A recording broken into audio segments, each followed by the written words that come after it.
Yo, good afternoon. How you doing? This is your coach Renz. Now, many of you may know that I'm writing a book called How to Find Your Divine SoulMate. And if you're a subscriber, you will definitely get a discount when the book comes out. If you're a Patreon member, you will definitely get an even bigger discount when the book comes out.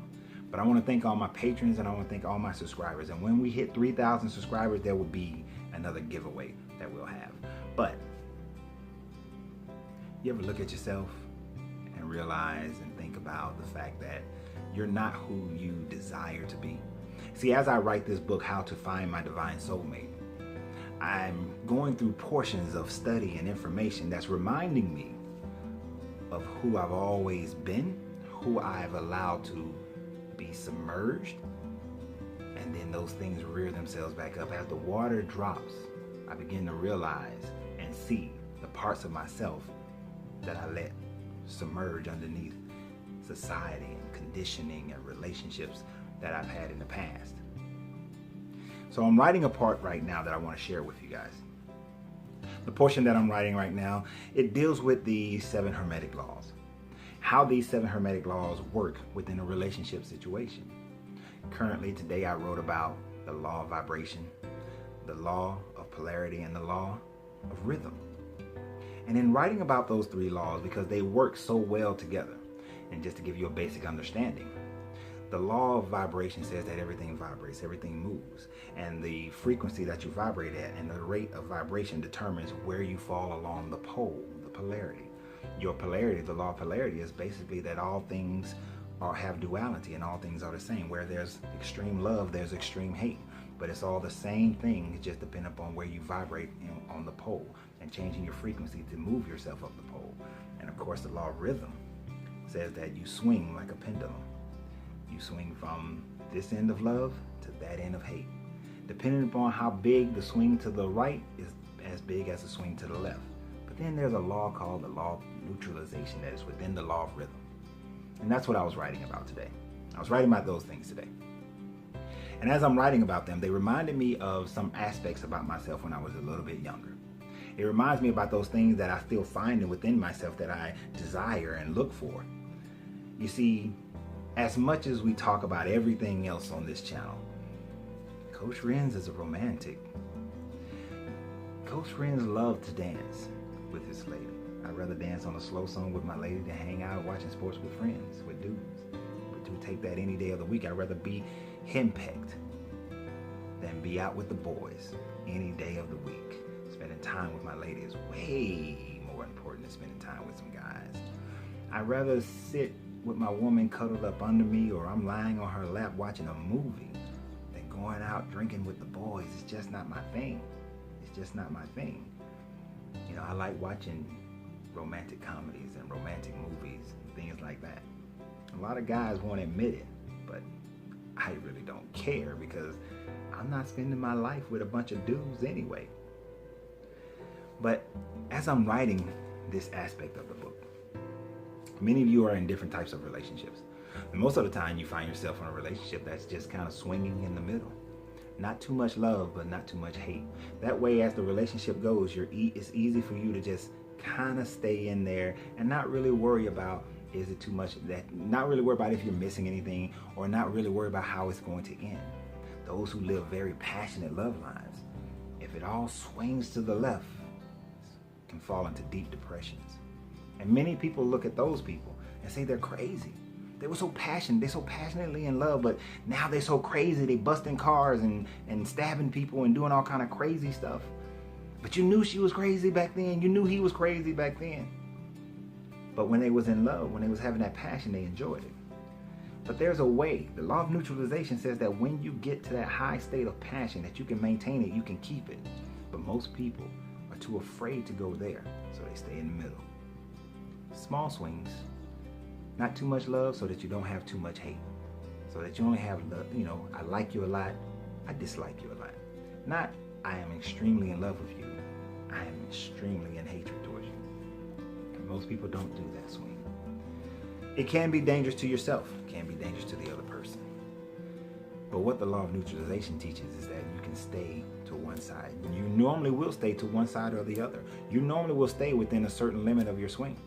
Now, the thing about it for me, is that the ideas that I have of how a passionate love should be for me, many people would tell me it's unreasonable, it's unrealistic. Coach Renz, nobody can keep up with that.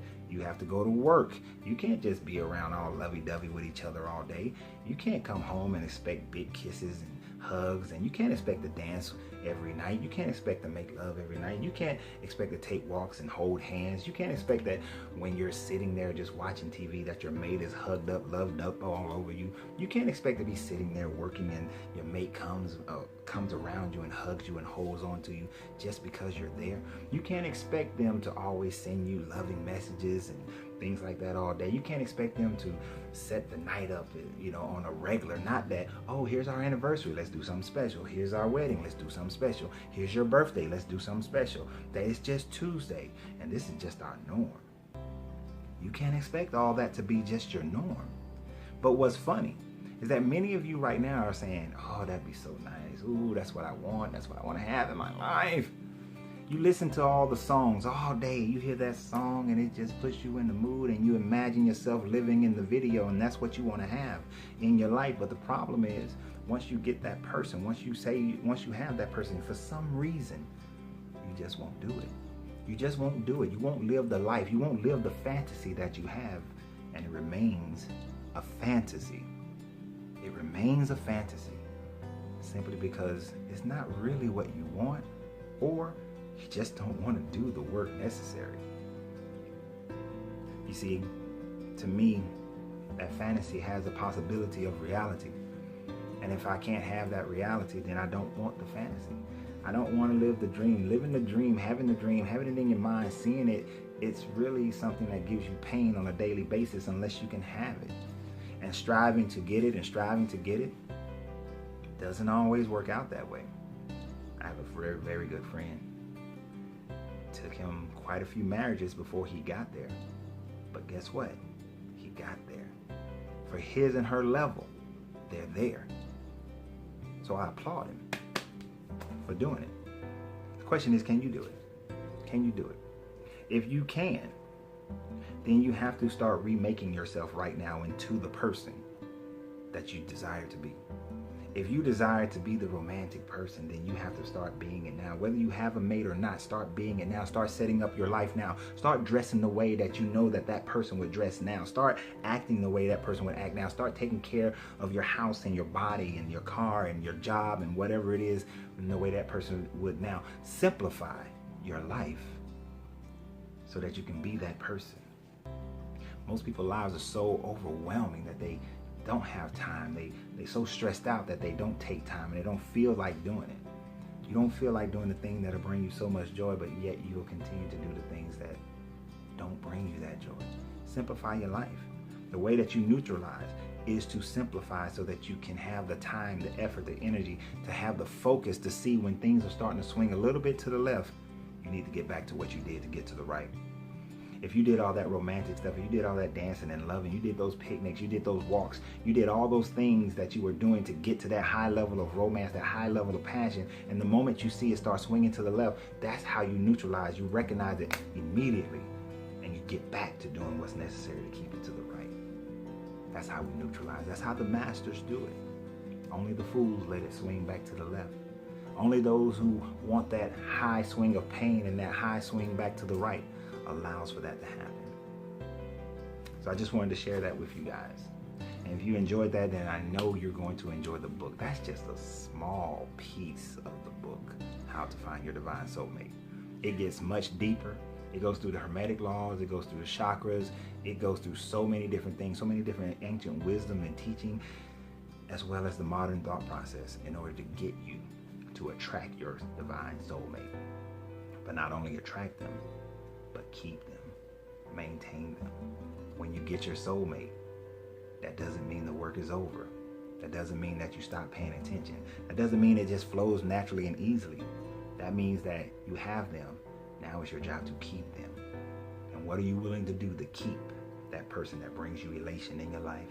That person that you click so well that your joy and their joy come together, and all of a sudden there's an explosion of joy. What are you willing to do to get it and to have it? That's the question. That's what we tackle in this book. So again, you guys have a great day. Thank you for allowing me to share this with you. Continue to support me on Patreon and continue to subscribe. I appreciate it. Remember, you have to free yourself to be yourself. Why? Because your greatness is non-negotiable.